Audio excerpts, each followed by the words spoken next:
Minasyaitonirrajim. Bismillahirrahmanirrahim. Aqulu lakum jami'an. Assalamualaikum warahmatullahi wabarakatuh. Waalaikumsalam warahmatullahi wabarakatuh. Alhamdulillahirabbil alamin wa bihi nasta'in ala umurid dunya waddin. Shalatu wassalamu ala asrofil anbiya'i wal mursalin ala habibina wa habibi ilahil alamin Abil Qasimil Mustafa Muhammadin wa ala alihi thayyibin at-tahirin wa ashabihil muntajabin al-mayamin wa man tabi'ahum bi ihsanin ila yaumiddin. Amma ba'du. Alhamdulillahirabbil alamin. Pada siang hari ini kita dapat berjumpa dalam majelis virtual dalam acara short course Arba'in dengan tema Arba'in, Kitab Kebangkitan, Pencerahan, dan Peradaban. Dan alhamdulillah di tengah-tengah kita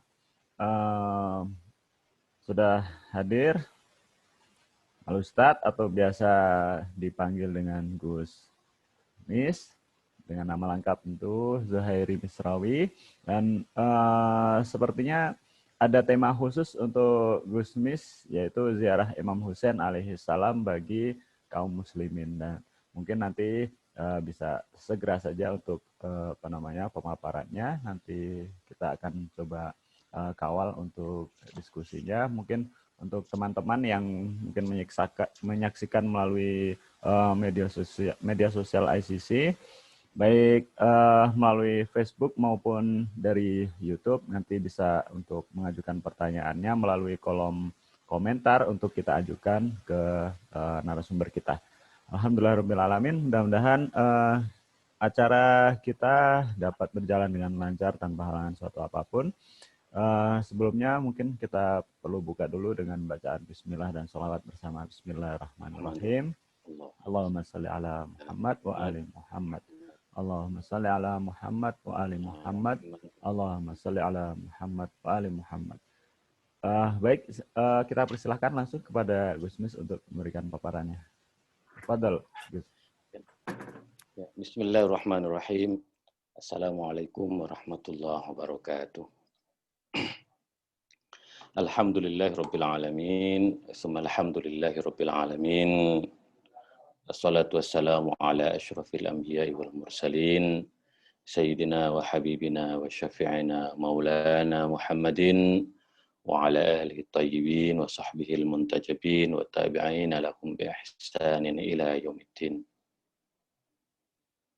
Al-mukarramun wal muhtaramun wa fi muqaddimatihim saudara sahabat Mujib, ini baru kenalan. Mudah-mudahan bisa ketemu secara langsung.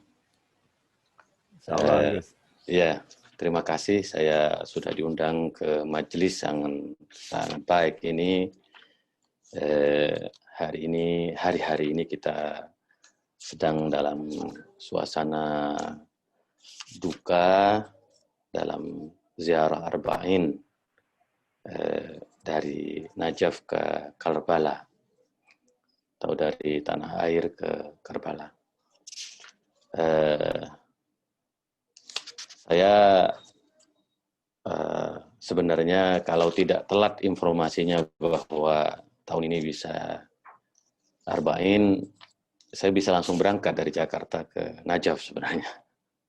Tapi informasinya telat sehingga insya Allah hati-hati kita selalu berada di Karbala dan Najaf pada hari-hari ini. Alhamdulillah bahwa kita masih diberi kesehatan lahir dan batin di tengah situasi pandemi. Mudah-mudahan kita terus bersyukur. La in syakartum la azidannakum wa la in kafartum inna adzabi lasyadid. Kalau kita bersyukur insya Allah nikmat akan senantiasa bertambah bagi kita semua, terutama nikmat yang sangat berharga saat ini adalah nikmat kesehatan. Selawat serta salam kita sampaikan kepada baginda Rasulullah dan keluarganya. Allahumma sholli ala Sayyidina Muhammad wa ala ali Sayyidina Muhammad. Mudah-mudahan dengan limpahan syafaat dan cahayanya akan menyinari hati-hati kita. Sebab kalau hati kita bersih, insya Allah kita akan menjalani kehidupan ini sulit apapun, insya Allah akan selalu mendapatkan kemudahan dan kebahagiaan. Inna ma'al usri yusra. Dalam setiap kesulitan pasti ada kemudahan. Maka sekali lagi, terutama kepada jamaah Ahlul Bait di tengah situasi pandemi ini, mari terus kita berselawat. Mudah-mudahan kita diberi kekebalan lahir dan batin.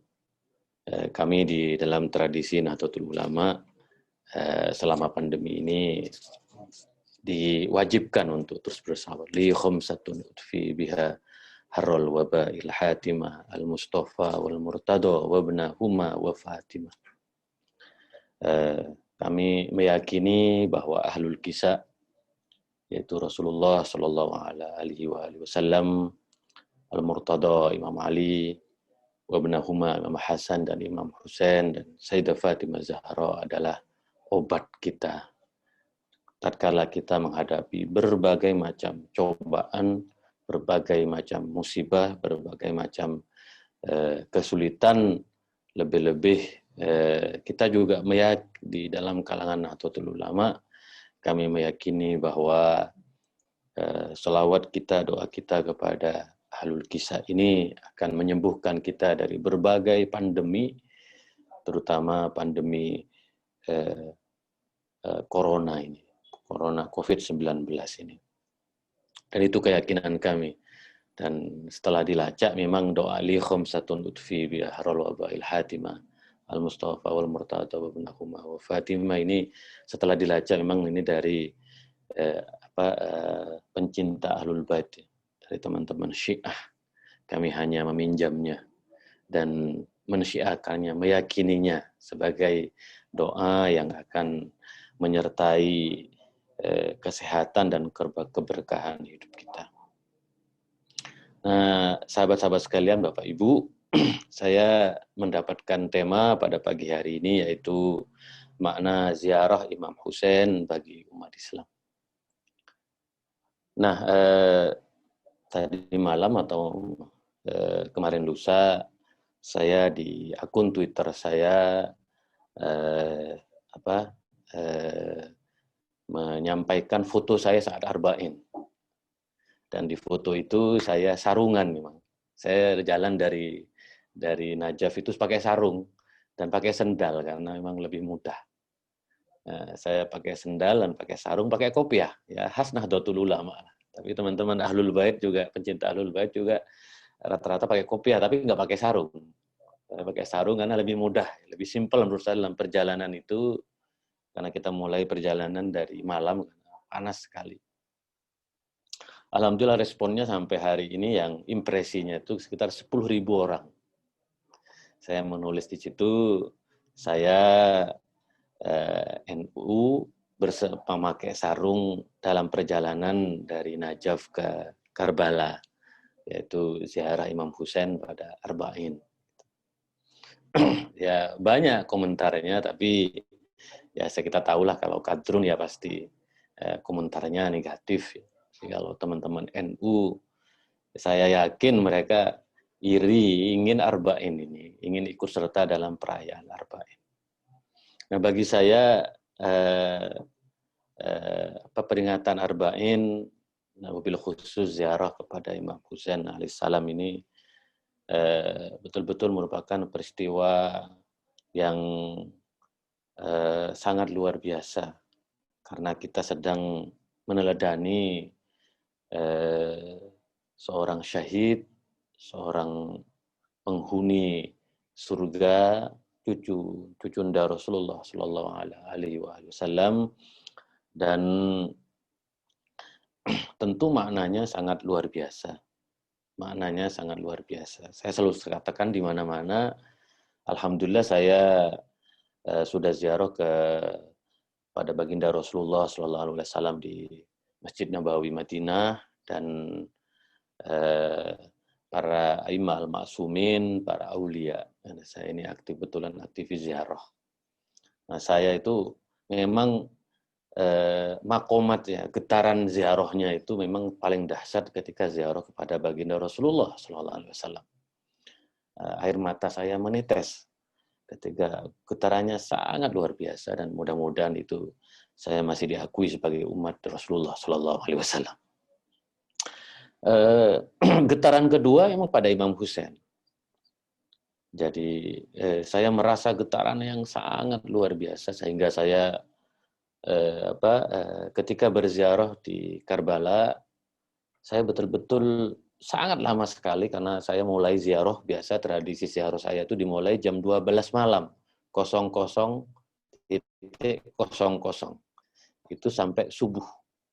Kalau salah 3 hari atau 4 hari, 3 malam ya kalau saya ziarah itu dari tengah malam sampai pagi, dan getarannya itu memang mendekati getaran magnet ketika ziarah kepada baginda Rasulullah SAW.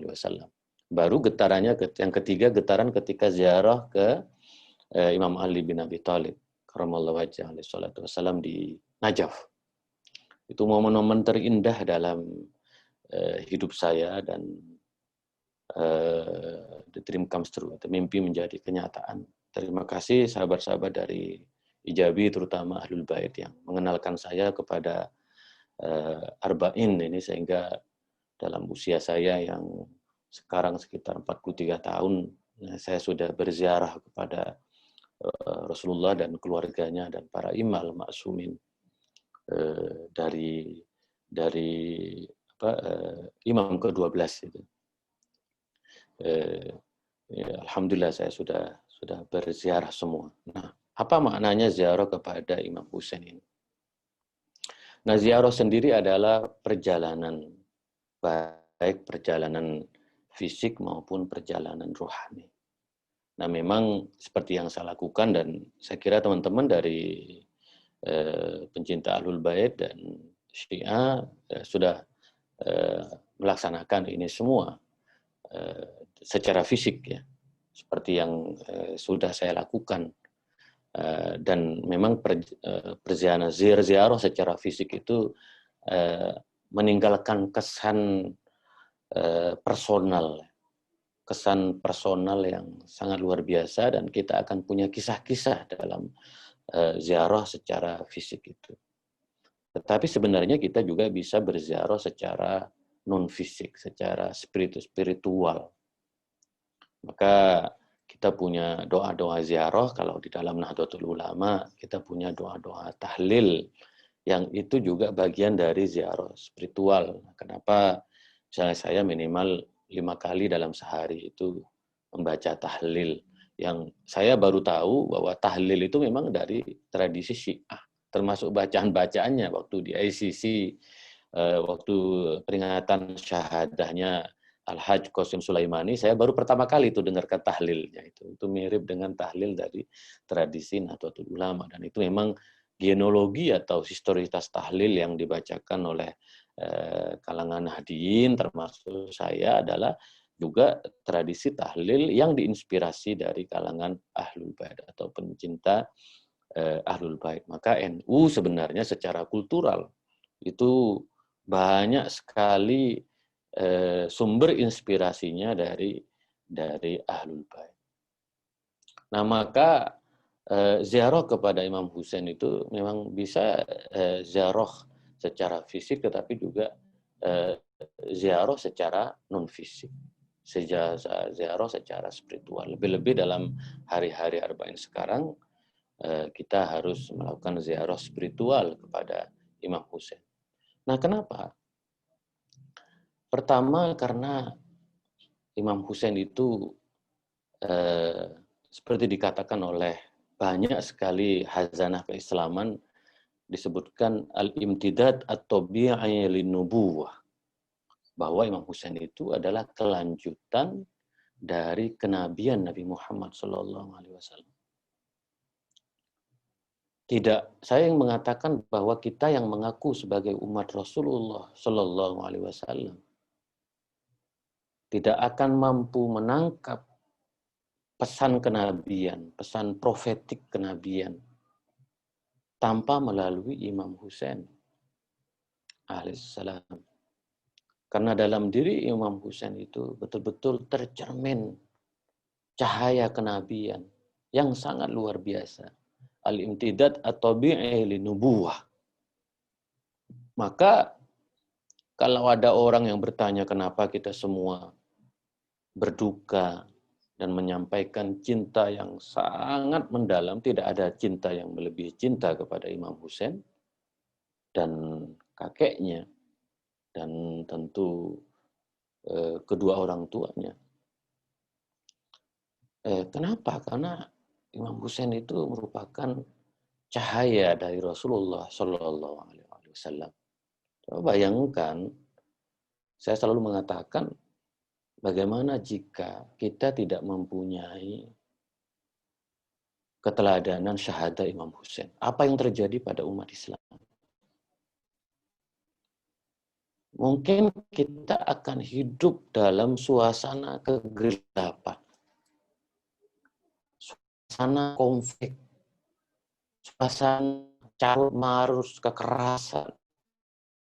Maka ketika Arba'in itu saya menyadari betul bahwa salah satu cara untuk memahami ajaran Rasulullah SAW untuk bangkit dari keterpurukan adalah dengan cara meneladani Imam Husain. Saya melihat lautan massa. Memang kalau ketika Arba'in itu pada malam hari terlihat sepi sekali. Tapi setelah sholat subuh, itu akan kita melihat lautan massa yang luar biasa, jumlahnya itu seperti air bah. Saya ini paling takut di tengah kerumunan massa. Tetapi ketika Arba'in itu saya melihat jutaan ketika selesai sholat subuh, karena rupanya perjalanan itu lebih banyak pada pagi ya. Nah, kami memilih rombongan dari Ijabi waktu itu memilih malam karena sangat panas cuacanya. Kalau kita mulai dari pagi maka kita bisa dehidrasi. Jadi kita istirahat, kita mulai pada malam hari. Nah, tetapi pada pagi hari itu saya melihat luar biasa. Disitulah saya melihat cahaya, percik-percik cahaya kebangkitan umat, kebangkitan Islam itu ada. Karena keteladanan Imam Husain yang itu merupakan al-imtidad atau bi'il nubuwah itu hidup. Itu hidup sangat luar biasa. Apa itu ajaran Rasulullah? Ajaran Rasulullah itu sederhana. Ya, ajaran Rasulullah itu sederhana. Salah satunya adalah kulil haq walau kana murran. Kita harus berkata baik, berkata benar, menegakkan kebenaran walaupun itu pahit. Ada yang mengatakan ini hadis ini di pesantren saya itu kita diajarkan dan saya berpegang teguh sampai saat ini, qulil haq walau kana murran. Katakan yang benar, tunjukkan kebenaran walaupun itu pahit.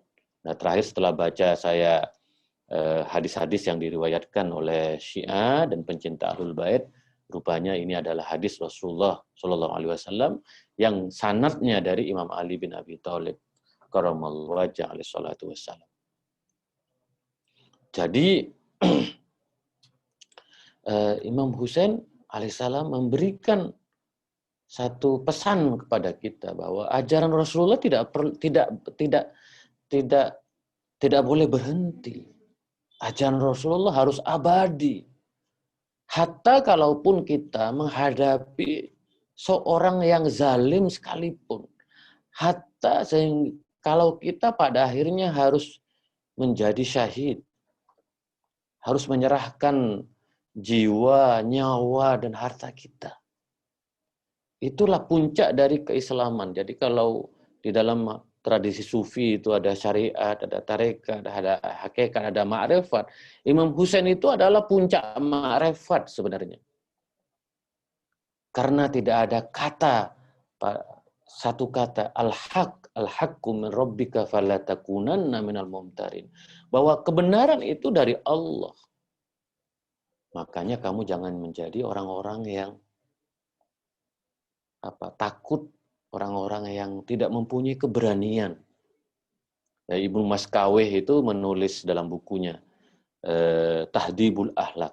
Ini satu kitab di kalangan Ahlus Sunnah, kitab tentang akhlak yang kitab babon min ummahati kutubil akhlak, yaitu kitab akhlak yang paling dijadikan rujukan. Kalau kita membaca kitab Ibnu Maskawih dalam Tahdhibul Akhlaq, salah satu akhlak Yang paling tinggi itu adalah asyaja'ah, keberanian. Maka sebenarnya kata Mas Kawe, kalau dalam diri kita itu keberanian itu hilang, maka sebenarnya identitas kemanusiaan kita itu hilang. Nah, kalau kita belajar tentang tradisi syaja'ah, keberanian, siapa lagi kalau bukan Imam Husain? Maka berziarah Arba'in, menyusuri 80 km itu betul-betul kita sedang menapaki tangga-tangga keberanian. Sehingga kita dalam hidup, jangan pernah takut. La tahzan, innallaha ma'ana. Jangan pernah takut, Allah akan selalu bersama kita. Ketika Rasulullah melakukan hijrah dari Mekah ke Madinah, la tahzan, innallaha ma'ana. Jangan pernah bersedih, Allah selalu bersama kita. Imam Husain itu mengajarkan keberanian kepada kita untuk menegakkan kebenaran. Jangan pernah takut. Kalau mau tanya kok Gusmis berani, ya saya belajar dari Imam Husain. Apa yang dilakukan oleh Imam Husain belum ada apa-apanya dengan apa yang kita lakukan saat ini untuk menegakkan ajaran Rasulullah Shallallahu Alaihi Wasallam. Maka dalam ziarah kepada Imam Husain, dalam arba'in yang kita lakukan, baik secara fisik maupun spiritual, seperti acara shortkos pada pagi hari ini, sebenarnya kita sedang melatih apakah kita masih mempunyai akhlak keberanian dalam diri kita. Ya, kita ini umat Rasulullah. Dan mereka yang hanya mengaku umat Rasulullah, ketika mereka mencaci karena kita mencintai dan berduka kepada Imam Husain, berarti dia tidak mengerti ajaran Rasulullah Shallallahu Alaihi Wasallam. Nah, saya seperti yang saya katakan di banyak forum-forum saya, terutama di Islam Ramah TV. Alhamdulillah kebetulan saya kuliah di Al-Azhar Mesir. Saya selalu menyebut Al-Azhar Mesir karena Al-Azhar ada di Pasar Minggu, ada di Kebayoran. Jadi saya sebut Al-Azhar Mesir. Beda itu, walaupun namanya sama. Saya sebut Al-Azhar Mesir, mohon maaf, bukan semata-mata supaya membedakan apakah kami umatnya Yazid, Imam Husain atau umatnya Yazid. Jadi saya mengatakan dua mazhab sebenarnya dalam Islam itu, mazhab Imam Husain yaitu mazhabnya Rasulullah, atau mazhabnya Yazid yaitu mazhabnya Muawiyah. Nah, di Al-Azhar itu, supaya banyak tahu, Al-Azhar itu didirikan oleh dinasti Fatimiyah. Kenapa dinamain Al-Azhar? Dinamain Al-Azhar itu merujuk kepada Sayyidah Fatimah Zahra. Maka dinamai Al-Azhar. Dan oleh karena itu, sebagai hutang budi Al-Azhar kepada Sayyidah Fatimah Zahra dan dinasti Fatimiyah, maka Al-Azhar tahun 60 mengeluarkan fatwa, tidak ada kesalahan dari kita untuk mengikuti semua mazhab dari Islam.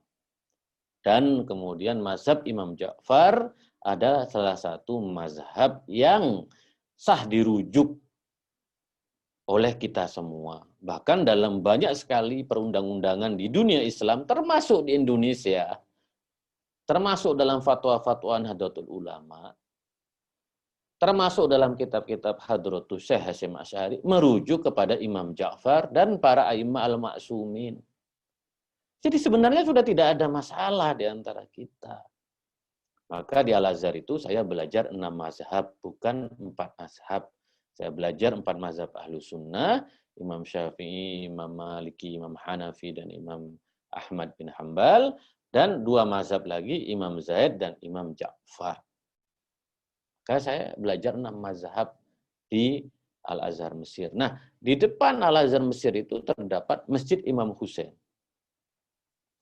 Nah, Masjid Imam Husain itu diyakini oleh orang-orang Mesir, dulu jasadnya Imam Husain atau kepalanya Imam Husain pernah mampir di situ. Tapi secara sejarah tidak mungkin mampir di situ. Tapi ya mungkin pernah bermimpi bahwa jasadnya Imam Husain itu mampir di tempat itu. Lalu dibangunlah masjid dinamai Masjid Imam Husain. Persis di depan Masjid Al-Azhar. Saya tidak tahu kenapa itu terjadi. Itu memang ya sudahlah itu walan tajida li sunnatillahi tabdila. Mungkin itu sudah sunnatullah. Ada Al-Azhar, simbol dari Sayyidah Fatimah Zahra. Di depannya ada Masjid Imam Husain. Masya Allah. Itu yang diyakini bahwa di situ, bahwa jasad Imam Husain mampir di situ. Yang ziarah tiap hari itu 10.000. Tidak kalah dari Karbala yang ziarah ke situ. Bahkan dalam Asyura, ratusan ribu itu dirayakan. Haul dari Imam Husain di situ. Dan saya alhamdulillah karena kuliah di Al-Azhar dan NU itu kalau nggak ziarah itu sakit kepala gitu. Jadi kita habis kuliah ya kita biasanya langsung ke Masjid Imam Husain, ziarah ke makom jejak dari Imam Husain dan diyakini Imam Husain di situ. Maknanya apa? Maknanya kecintaan kita pada Imam Husain itu luar biasa. Luar biasa. Ada banyak dalam hadisnya Husain minni wa ana min Husain. Faman ahabba Husain faqad ahabbahullah. Wa man abghada Husain faqad abghadallah. Jadi Rasulullah secara khusus memberikan pernyataan Husain itu berasal dariku dan aku berasal dari Imam Husain. Dan banyak riwayat-riwayat kecintaan Rasulullah kepada Imam Husain. Sangat luar biasa. Itu artinya Rasulullah memang dan Allah SWT sudah menitahkan, sudah menakdirkan, memfirmankan bahwa kita umat Rasulullah Shallallahu Alaihi Wasallam, terutama ya kita semua umat Islam ini harus betul-betul meneladani Imam Husain alaihissalam. Jadi ya kita meneladani keberanian. Nah yang kedua, maka kata Imam Husain itu lam akhruj asyarron wala batoron wala mufsidan wala mudliman walakin liajidal islah fi ummati jaddi. Kata Imam Husain kan jelas, saya ini keluar dari Madinah dan Mekah menuju Kufah bukan untuk membawa keburukan, bukan untuk kesombongan, bukan untuk merusak, bukan untuk membawa kezaliman. Tapi kata sabdanya Imam Husain alaihissalam, tetapi saya keluar menuju Kufah dalam rangka menegakkan islah kebaikan dalam umat kakekku. Jadi itulah pesan Imam Husain dan kita semua merayakan Arba'in berziarah ya. Insyaallah niat dalam hari kita adalah al-islah fi ummati jaddi al-Imam Husain. Islah kita ingin adalah kebaikan supaya tidak ada lagi kezaliman dan kebatilan di muka bumi ini. Kita semua berjuang untuk itu. Maka kemudian kita semua berziarah kepada Imam Husain baik secara fisik maupun secara non fisik atau secara spiritual. Maka sebenarnya kita akan masuk kepada satu wacana, yaitu adalah Nahdlatul Husain, yaitu kebangkitan Imam Husain.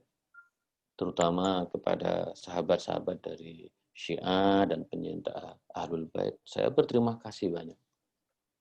Karena pada akhirnya Arba'in dan duka Imam Husain ini kita semakin meluas diketahui oleh umat. Dan itu akan menjadi kebangkitan dari Al-Husain, Nahdlatul Husain, kebangkitan dari Al-Imam Husain. Nah, kebangkitan dari Al-Imam Husain itu memang pada akhirnya akan meluruskan berbagai hal yang selama ini dipahami. Terutama kita dalam 10 tahun terakhir mendengarkan istilah amar ma'ruf nahi mungkar. Banyak sekali itu kelompok-kelompok. Amar ma'ruf nahi mungkar itu bawa pentungan.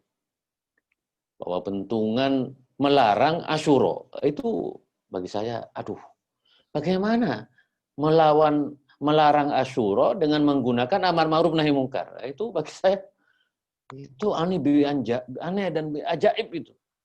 Karena ajaran dari Imam Husain itu justru amar ma'ruf nahi mungkar. Jadi kalau kita merayakan Asyura, kita merayakan Arba'in, kita sedang merayakan satu peristiwa penting di mana amar ma'ruf nahi munkar itu betul-betul diwujudkan oleh Imam Husain. Bayangkan ketika Imam Husain dalam berhadapan dengan tentaranya Ibnu Ziyad, tentara dari Yazid, panglimanya Ibnu Ziyad pada waktu itu. Bagaimana Imam Husain itu masih ingin mengingatkan kepada Ibnu Ziyad dan tentara-tentaranya. Bayangkan, Imam Husain masih mengatakan, karena Imam Husain pada waktu itu menggunakan baju perang Rasulullah. Baju yang digunakan Rasulullah saat perang. Dan kita tahu dan semua orang tahu bahwa itu baju kebesaran Rasulullah.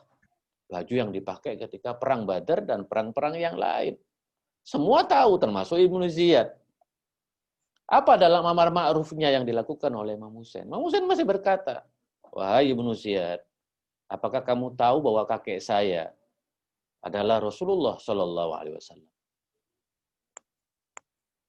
Itu luar biasa. Masih dalam situasi seperti itu, Imam Husain masih ingin melakukan amar ma'ruf. Apakah kamu tahu bahwa bapak saya adalah orang sepupu Rasulullah, menantu Rasulullah dan orang pertama masuk Islam? Apakah kamu tahu ibu saya adalah putri Rasulullah, Sayyidah Fatimah Zahra? Amar ma'ruf.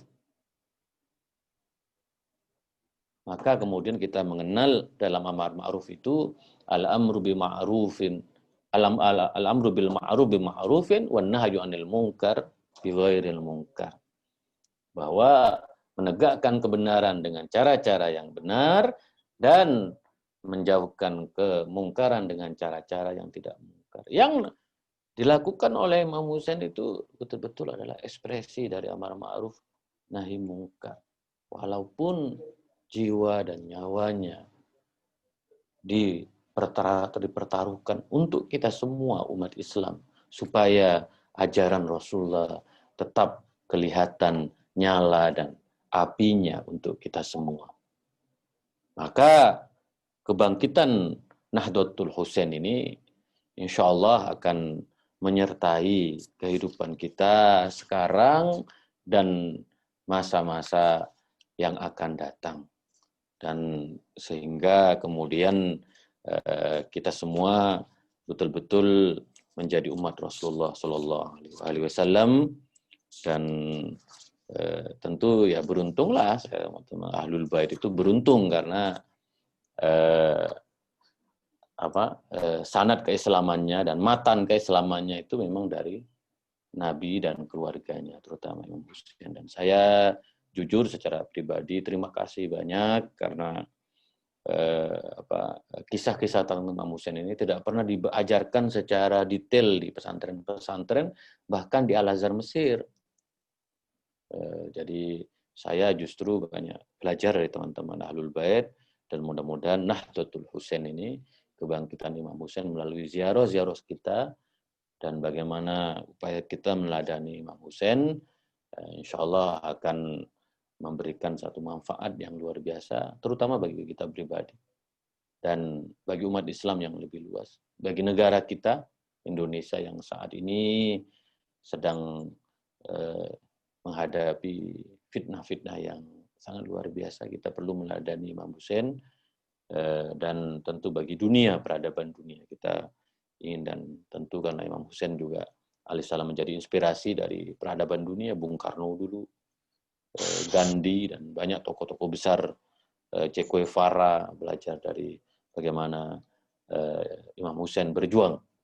Itulah kira-kira Mas Mujib dari saya. Mohon maaf kalau kepanjangan silakan kalau ada dialog.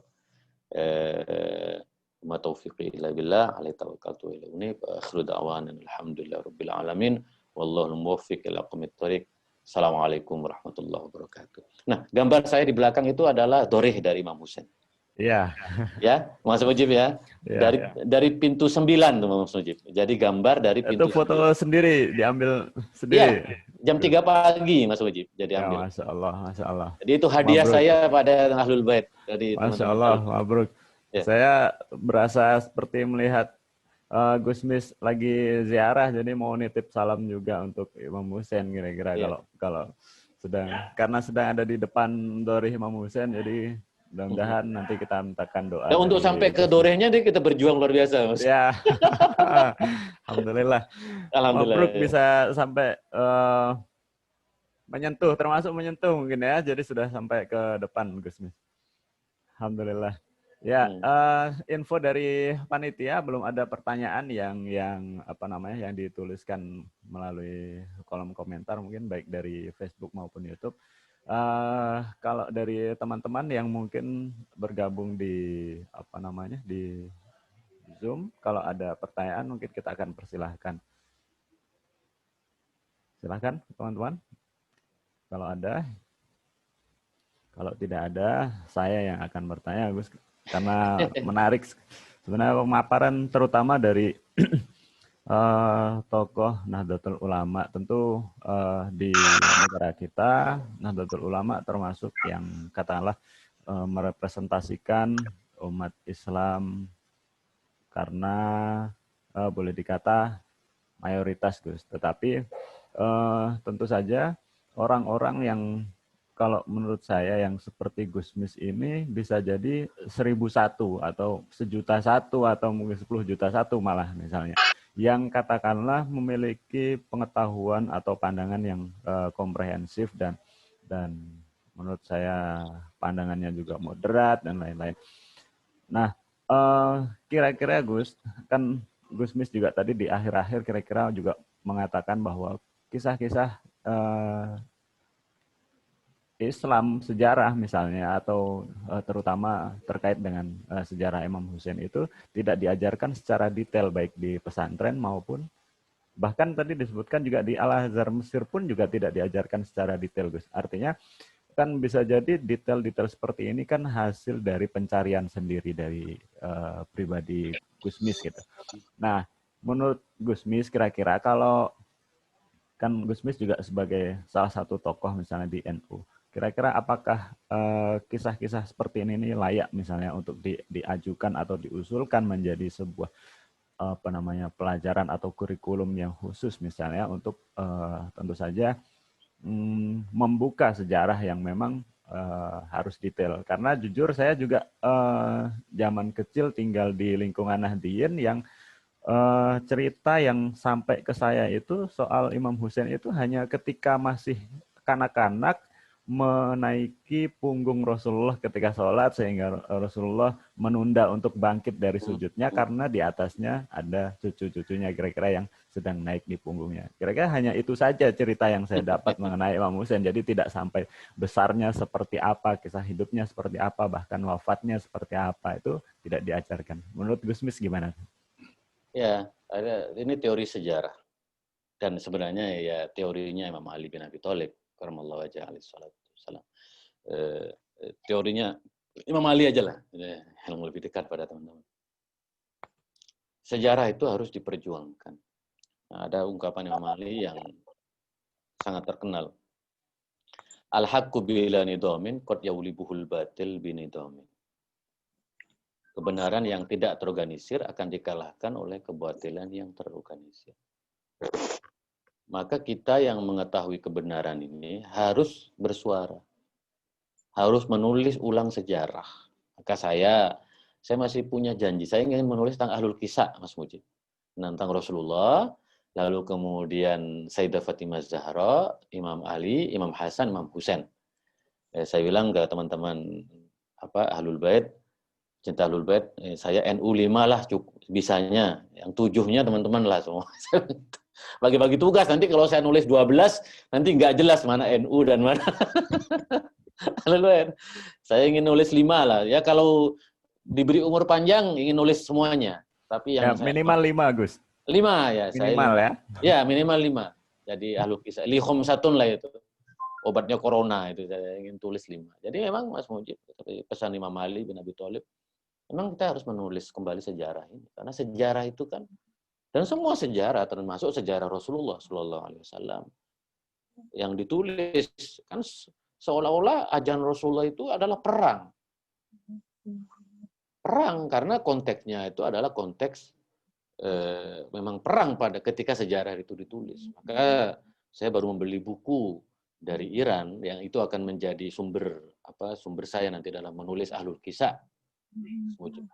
Itu ada buku. Jadi perspektifnya itu adalah akhlak. Bagaimana akhlak Rasulullah SAW. Maka kita baca. Memang kalau hadis-hadis Rasulullah yang diriwayatkan oleh Ahlul Bait, oleh Syiah, itunya akhlak.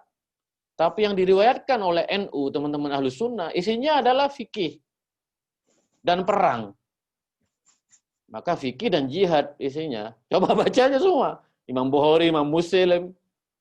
Itu isinya fikih. Kalau isinya fikih dan perang, maka ya bagus untuk menggali bagaimana Rasulullah. Khazanah Rasulullah dalam hukum Islam, dalam perang, bagus. Maka kemudian Imam Ghazali menulis kembali Ihya Ulumuddin, perspektifnya adalah akhlak dan spiritualitas. Nah, saya baru membeli buku ya, bagaimana Rasulullah itu dari bab pertama itu tentang akhlak Rasulullah. Dan kita umat Islam ini sekarang sedang mengalami krisis akhlak yang sangat luar biasa. Nah, kalau kita lihat apa yang kita hadapi sekarang, itu adalah krisis akhlak. Pada sumber itu, maka guru saya, Al-Mukarram Kiai Haji Jalaluddin Rahmat, ini guru saya, guru yang mengajarkan melalui buku-bukunya, karena saya baca buku beliau, untuk kedepankan akhlak dari fikih. Nah ini memang harus menjadi perjuangan peradaban kita. Maka Mas Mujib kita harus bersama-sama, harus menulis sejarah ini. Kalau melihat perkembangan sekarang, sejarah itu akan segera diperbaiki.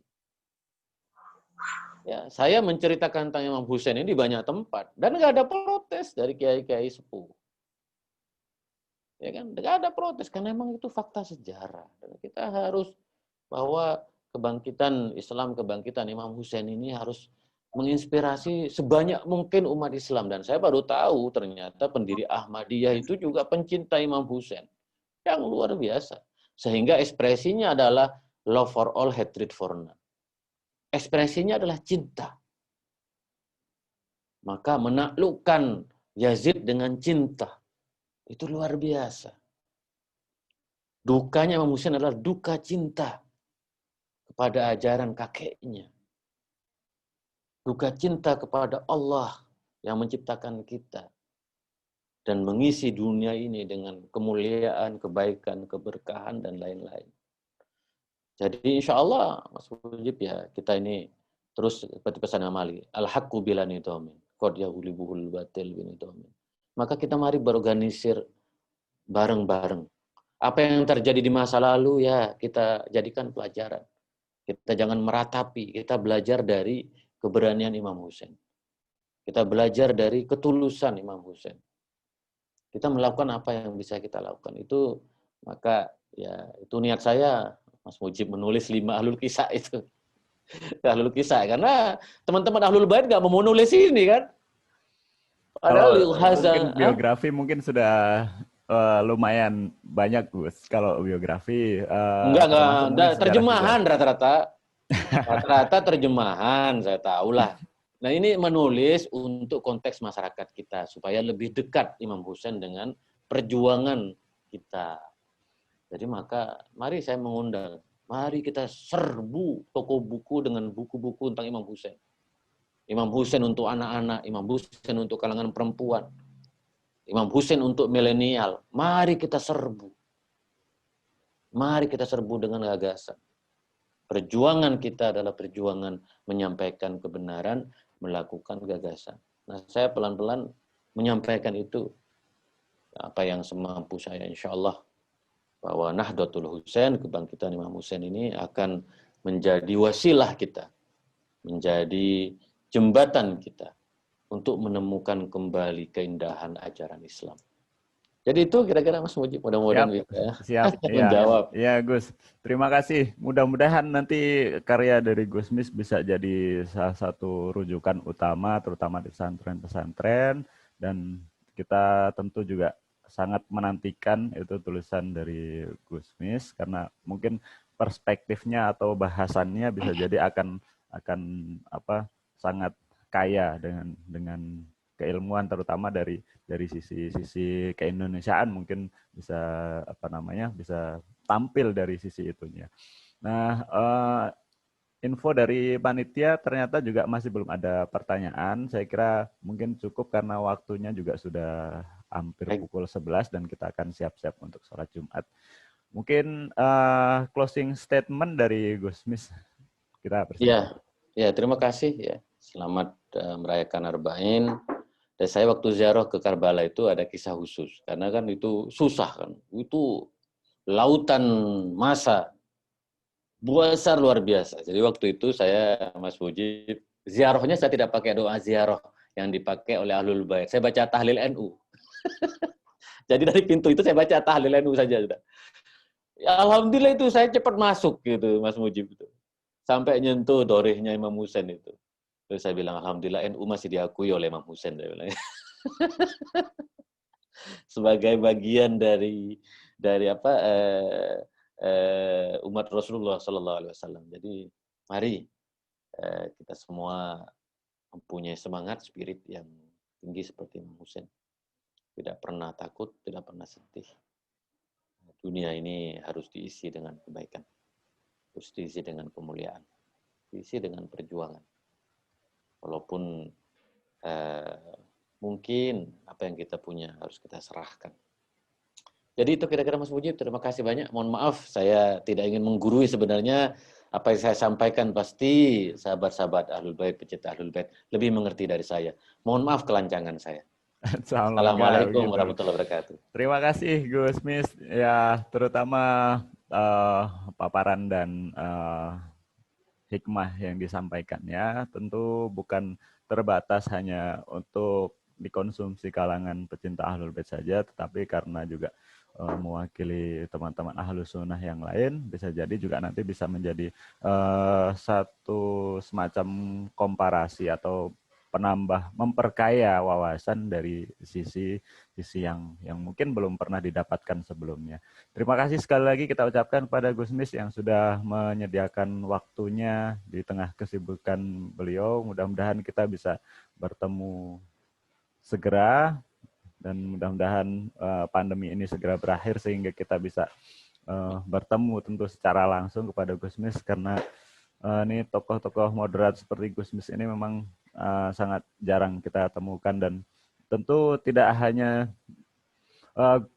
Gus Mis sebagai seorang Nahdlatul Ulama yang diakui karena sudah sampai ke Dorih Imam Husain. Mudah-mudahan Gus Mis yang lain juga insya Allah akan segera menyusul, Gus. Amin, banyak kok. Itu banyak. Jadi saya rencana saya mau bawa rombongan banyak kok. Banyak Masya itu. Allah. Imam Husain itu dekat sekali. Ya, dekat sekali sama. Ya. Terima kasih Gus sekali lagi. Mudah-mudahan bermanfaat semua bagi pemirsa ICC Jakarta. Mudah-mudahan segalanya segera dalam situasi yang normal dan pulih kembali. Terima kasih sekali lagi kepada Gus Mis. Kita segera tutup untuk pertemuan pada siang hari ini karena kita perlu untuk siap-siap sholat Jumat bersama. Kurang lebihnya mohon maaf juga. Mohon maaf Gus kalau ada kesalahan atau salah-salah kata mungkin dari saya, mohon maaf. Dan juga teman-teman semuanya jika ada kesalahan mudah-mudahan dibukakan pintu maaf selebar-lebarnya. Kita akan kembalikan kepada panitia. Dari saya cukup sekian. Wassalamualaikum warahmatullahi wabarakatuh. Waalaikumsalam warahmatullahi wabarakatuh. Terima kasih Gus. Sama-sama.